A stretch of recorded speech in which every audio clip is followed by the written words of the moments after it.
Welcome to icon news. నేను మీ పవన్ కృష్ణమూర్తి. ఎన్నికలకి ఇంకొక 15 రోజుల నుంచి 20 రోజులు మాత్రమే టైం ఉంది. ప్రచారాల్లో ఎవరు ఎలా వెళ్తున్నారో అన్నప్పుడు జగన్మోహన్ రెడ్డి గారు మేమంతా సిద్ధం అన్నటువంటి కార్యక్రమాన్ని పెట్టుకొని సభలు ఏర్పాటు చేస్తూ ఇప్పటికే గడప గడపకి అనేటువంటి ప్రోగ్రామ్ని, తర్వాత జగనన్న తోడు అన్నటువంటి కార్యక్రమం కావచ్చు, ఒకటికి 2 సార్లు ఇంతకి తిప్పేశారు. తిప్పేసిన తర్వాత ఇప్పుడు ఆయన మాత్రమే సెంటర్ ఆఫ్ అట్రాక్షన్గా తిరుగుతున్నారు. ఇక ప్రతిపక్షాల దగ్గరికి వచ్చేసరికి చంద్రబాబు నాయుడు గారు, పవన్ కళ్యాణ్ గారు పాల్గొనేటువంటి సభలు, అలాగే చంద్రబాబు నాయుడు గారు తీసుకెళ్తున్నటువంటి సభలు ఇవన్నీ కూడా చాలా సక్సెస్ అవుతున్నాయి. జనాలు అయితే చాలా విపరీతంగా వస్తున్నారు. వేరే జగన్మోహన్ రెడ్డి గారికి ప్రజల యొక్క మద్దతు ఈ సభలకి ఎక్కడ కనిపించట్లేదు అనేది స్పష్టంగా తెలుస్తోంది.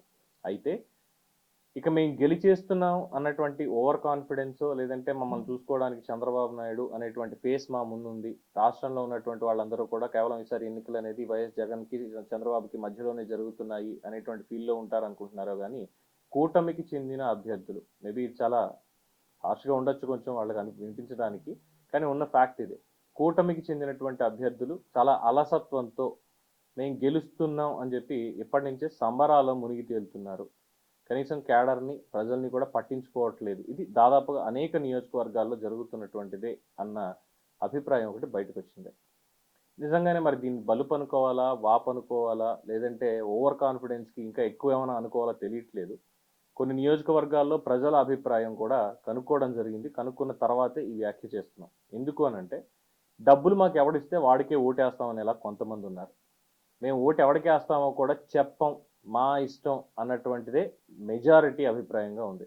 సో ఎవరికి వేస్తామో మేము చెప్పం అంటే కనీసం వెళ్ళి వాళ్ళ దగ్గరికి కలిసి డోర్ టు డోర్ వెళ్ళి మాకు ఓటేయండి అని అభ్యర్థించాలి, మన వైపు తిప్పుకోవాలి. మళ్ళీ రేపు పొద్దున్న జగన్మోహన్ రెడ్డి మేనిఫెస్టో రిలీజ్ చేసేటప్పుడు ఇంకో 4 ఏమన్నా అబద్ధాలు బాగా నమ్మకం కలిగించేలా పెడితే అప్పుడు ఇంకా కొట్టుకుపోవడం తప్పితే ఇంకేమీ లేదు అన్న ఆలోచన కూడా లేకుండా, కనీసం ప్రచారానికి కూడా డబ్బులు ఖర్చు చేయకుండా, దేవుందిలే మొత్తం అంతా అయిపోతుంది, ఆయన చూసుకుంటాడు పెద్ద ఆయన ఫేస్ చూసి పవన్ కళ్యాణ్ చూసే ఈసారి మనకు ఓట్లు వేసేది తప్ప మనం ఏం చెయ్యక్కర్లేదు అన్నట్టుగానే ఉన్నారు.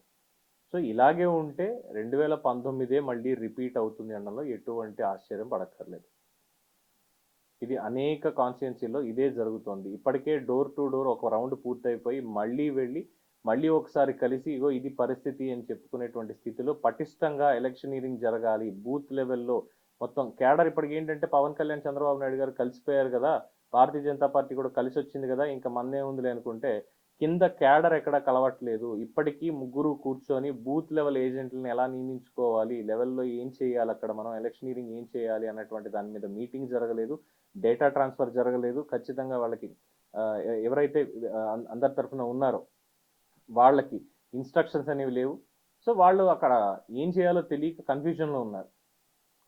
సో చాలా పెద్ద మైనస్ కింద చెప్పుకోవాలి. And at the same time BPharms ఇవాళ ఇవ్వడం జరిగింది కొంతమందికి, అందరికీ ఇస్తామన్నారు. అందరిలోనూ కొంతమందికి ఆపడం కూడా జరిగింది అనౌన్స్ చేసినటువంటి వాళ్ళకి.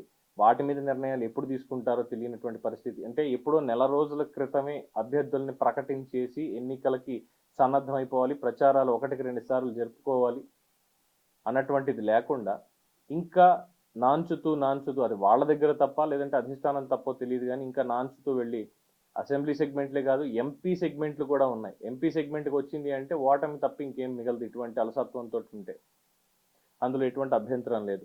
సో ఇప్పటికీ క్యాడర్తో సమావేశాలు కానీ, వాళ్ళని తీసుకెళ్లి ర్యాలీలు చేయడాలు, లేదంటే వాళ్ళకు ఒక కార్యాచరణ ఫిక్స్ చేసి ఇవ్వడాలు, ఇటువంటి కార్యక్రమాలు చాలా నియోజకవర్గాల్లో జరగలేదు అనేది స్పష్టం. వేరే జగన్మోహన్ రెడ్డి గారు ఇప్పటికే అనేక సార్లు ప్రభుత్వ సొమ్ము యూజ్ చేసి ప్రభుత్వ సభ పేరుతో ఎన్నికల సభలు ఆయన ఇప్పటిదాకా ఎన్ని నిర్వహించారు, బటన్ నొక్కుడు సభలు అనేది తెలిసిందే. సో అక్కడ చెప్పుకుంటూ వచ్చాడు మాకే ఓటు వేయండి, మాకే ఓటు వేయండి. గడప గడపకి వీళ్ళ నాయకుల్ని పంపించడం, అలాగే వాళ్ళ వాలంటీర్ సిస్టమ్ ఏదైతే ఉందో వాలంటీరింగ్ సిస్టమ్ పంపించి చాలా పకడ్బందీగా ప్రచారం అనేది ముగించేసి ఇప్పుడు ఫైనల్ స్టేజ్లో ఆయన ఉన్నాడు. ఇక్కడ తెలుగుదేశం పార్టీ కూటమి వీళ్ళ దగ్గరకు వచ్చేసరికి ఇందాక చెప్పినట్టే ఫేస్ ఆఫ్ ద కూటమి చంద్రబాబు నాయుడు గారు, దాని వెనకాల బ్యాక్ బోన్గా పవన్ కళ్యాణ్ ఉన్నారు, పైనుంచి పర్యవేక్షకుడిగా మోడీ గారు ఉన్నారు. మొత్తం వీళ్ళ ముగ్గురినే మనం చూడాలి, వీళ్ళ ముగ్గురిని చూసే ఓటేయాలి అన్న పాయింట్లో ఓట్లు వేసుకుంటూ వెళ్తున్నారు తప్ప ఇంకేమీ లేదు. ఇదే ప్రచారం జరుగుతోంది. మీ ఓటు వాళ్ళని చూసే వేయాలి అన్న ప్రచారమే జరుగుతోంది, అంతకుమించి ఏమీ లేదు. సో ఇప్పటికైనా సరే కాస్త ప్రజల్లో ఉన్నటువంటి వ్యతిరేకతని క్యాష్ చేసుకోవడానికి అభ్యర్థులందరూ కూడా కాస్త బయటకు వచ్చి ఎండో కొండో ఏదో ఒకటి తిరిగితే అట్లీస్ట్ రేపు ఎన్నికల్లో మెజారిటీ అనేది ఆశించవచ్చు. లేదంటే టైట్ ఫైట్ తప్పదు. అందులో ఒక్క ఓటు తోటి ఓడిపోయేటువంటి వాళ్ళు ఎంతమంది ఉంటారనేది కూడా చెప్పలేం. ఎందుకంటే వాళ్ళ సోషల్ ఇంజనీరింగ్ అలా ఉంది. మీడియా కవరేజ్ సరిగ్గా ఉండడం లేదు. మీడియాకి వాళ్ళు ఇచ్చేటువంటి టైం చాలా తక్కువ. పొద్దున 6 గంటలకు బయలుదేరుతున్నట్టున్నారు, 10:30 అయ్యేసరికి ఇంటికి వెళ్తున్నారు, మళ్ళీ సాయంత్రం 4 నుంచి మొదలు పెడతారు, రాత్రి 10 దాకా తిరుగుతారు, ఇంటికి వెళ్ళిపోతారు. ఇది ప్రచారం. కానీ ఒకప్పుడు ప్రచారానికి ఇప్పటికి చాలా డిఫరెన్స్ అనేది కూడా కనిపిస్తుంది వీళ్ళలో. ఒక అలసత్వం అనేది కదా కనిపిస్తుంది. అది మానకపోతే మాత్రం చాలా కష్టం. పోల్ మేనేజ్మెంట్ రేపు జరగకపోతే ఇబ్బంది పడాల్సింది కూటమి అభ్యర్థులే.